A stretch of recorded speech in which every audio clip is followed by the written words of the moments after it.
Let's see the question. A body is executing simple harmonic motion at a displacement x. Its potential energy at a displacement x, its potential energy E1, and at a displacement y, its potential energy E2. The potential energy E at displacement x plus y is. तो हमें x displacement में potential energy हमें E1 given है and y displacement में potential energy हमें E2 given है। तो हमें x प्लस वाई डिस्प्लेसमेंट पे पोटेंशियल एनर्जी बतानी है। We have a 4 options, that is E1 plus E2 under root E1 square plus E2 square, E1 plus E2 plus 2 under root E1 into E2 and fourth one is under root E1 into E2 के बराबर है, right.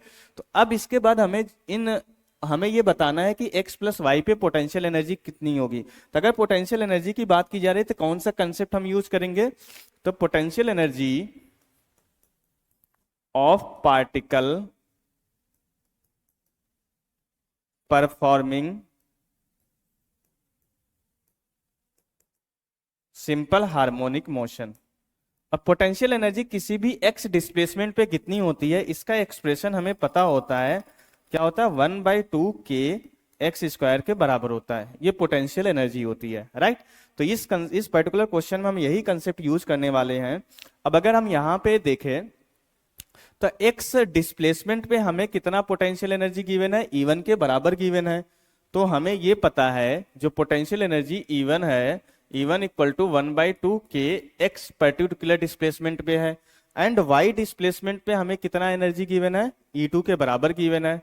तो E2 equal to हमारा कितना हो जाएगा 1/2 k y square, और हमें x प्लस वाई डिस्प्लेसमेंट पे बताना है। तो हमें x प्लस वाई डिस्प्लेसमेंट पे हमारी पोटेंशियल एनर्जी E से डिनोट कर रहे हैं हम, x प्लस वाई का होल स्क्वायर हो जाएगा, राइट। तो अब यहां से अगर हम इसको सिंप्लीफाई करें तो 1/2 k x square plus y square plus 2xy के बराबर होगा। a प्लस बी का होल स्क्वायर का हमने फॉर्मूला यूज कर लिया है। तो यहां से after simplification we can get 1/2 k x square plus 1/2 k y square plus 1/2 into k into 2xy, right. तो ये तो हमें पता है E1 लिखा हुआ है, ये भी हमें पता है E2 लिखा हुआ है।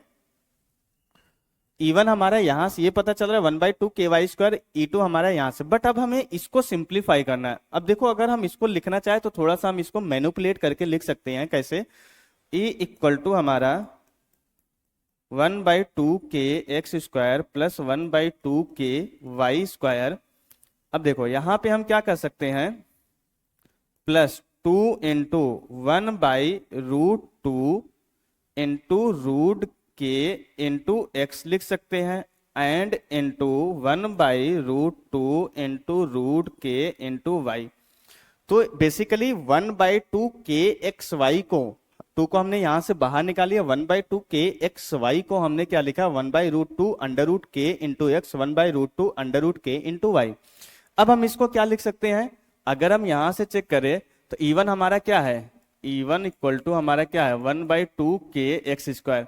अगर हम दोनों तरफ स्क्वायर रूट ले लें तो स्क्वायर रूट लेने के बाद under root E1 equal to क्या आ जाएगा 1/√2 अंडर रूट के इंटू एक्स आ जाएगा। और जो यहाँ पे ये एक्सप्रेशन लिखा है सिंपली E2 भी हमारा कितना लिखा हुआ है 1/2 के वाई स्क्वायर। अगर हम यहाँ पे भी स्क्वायर रूट ले लें तो ये कितना आ जाएगा 1/√2 रूट के इंटू वाई।